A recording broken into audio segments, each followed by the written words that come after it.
नमस्कार दोस्तों, कैसे हैं आप? दोस्तों, आज हम बात करेंगे महालक्ष्मी, जिसे हम राजलक्ष्मी के नाम से भी जानते हैं। माँ लक्ष्मी का नाम लेते ही हमें ऐश्वर्य, धन, दौलत, गाड़ी, बंगला, संपन्नता सब कुछ दिखाई देने लगता है। और ये सब महालक्ष्मी जी की कृपा से ही होता है।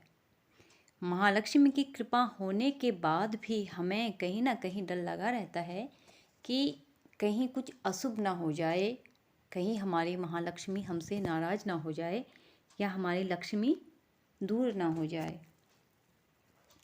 दोस्तों, लक्ष्मी के भी दो स्वरूप हैं। एक स्वरूप है काले लक्ष्मी और दूसरा स्वरूप है सफ़ेद लक्ष्मी। काला धन या फिर सफ़ेद धन। जी हाँ, काले लक्ष्मी का तात्पर्य है जिस कार्य को करने में हम धोखा, बेईमानी, झूठ और कामचोरी, आलस इन सब के बाद कमाते हैं, वो काले लक्ष्मी के रूप में हमारे सामने आती है और हम ऐसी लक्ष्मी को घर में ले आते हैं। पर इसका दुष्प्रभाव हमें कुछ समय के बाद पता चलता है, जब हमारे परिवार में अशांति, असुरक्षा, बीमारियां, बच्चों में किसी चीज़ की कमी या बच्चों का बहुत मूर्ख स्वभाव का होना, ये सारी चीज़ें इसी का परिणाम है और जिसे हम काली लक्ष्मी या काले धन के रूप में जान सकते हैं।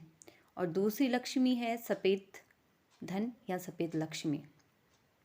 सफ़ेद लक्ष्मी का तात्पर्य सीधे सीधे यही है कि जब हम अपने कार्य को ईमानदारी से, निष्ठा से, परिश्रम से, मेहनत से, लगन से करते हैं तो इसके परिणाम स्वरूप हमें महालक्ष्मी अपना आशीर्वाद देती है और हमें पूर्ण संपन्नता देती है। हमारे परिवार में, हमारे बच्चों में, हमारे समाज में, हमारे स्वास्थ्य में, ये सभी सफ़ेद लक्ष्मी या सफ़ेद धन के द्वारा ही होता है। दोस्तों, महालक्ष्मी का स्वभाव बहुत चंचल है। जिस घर में भी महालक्ष्मी अकेले आती है या अकेले रहती है, उस घर में लक्ष्मी ज़्यादा देर तक टिक नहीं पाती है या फिर रह नहीं पाती है।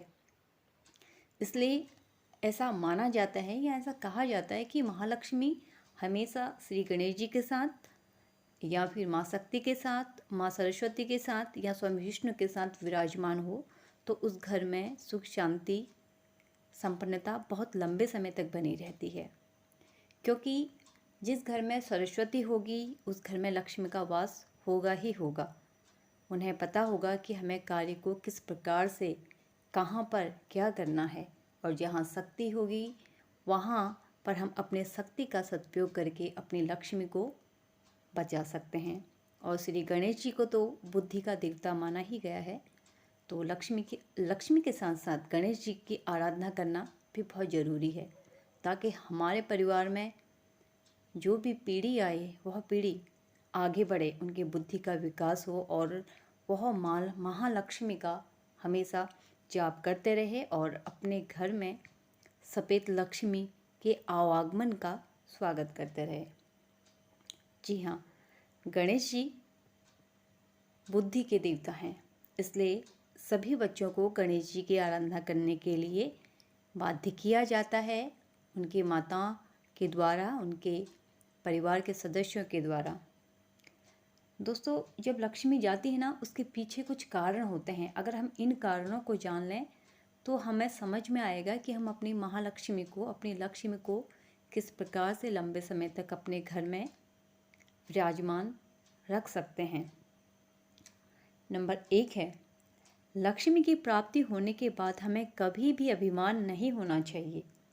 दूसरा है, लक्ष्मी का सम्मान करते हुए हमें उस लक्ष्मी का सदुपयोग करना है और अपने सभी कार्यों को उचित रूप से, बुद्धि से संपन्न करने हैं।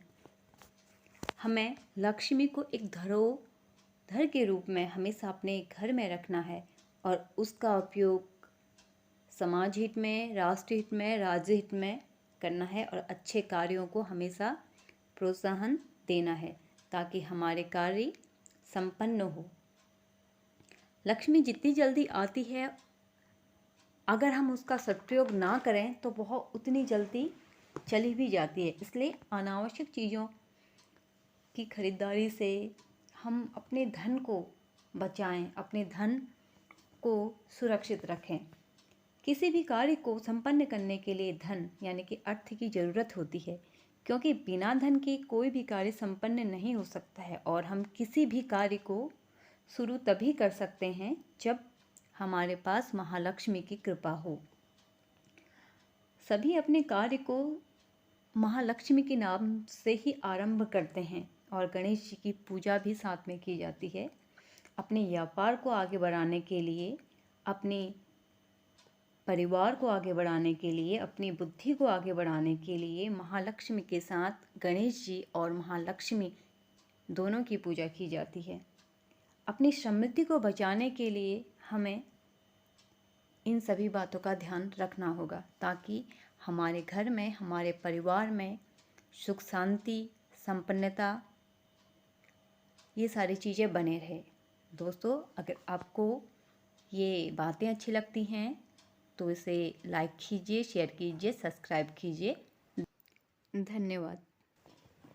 क्योंकि आपके प्रोत्साहन से, आपके लाइक से, सब्सक्राइब से और शेयर से हमें प्रोत्साहन मिलता है कि हम और अच्छा काम करें, कुछ और अच्छा ज्ञान प्राप्त करें और अपने जीवन में भी उसे लागू करें और आप तक भी उस ज्ञान को फैलाएं।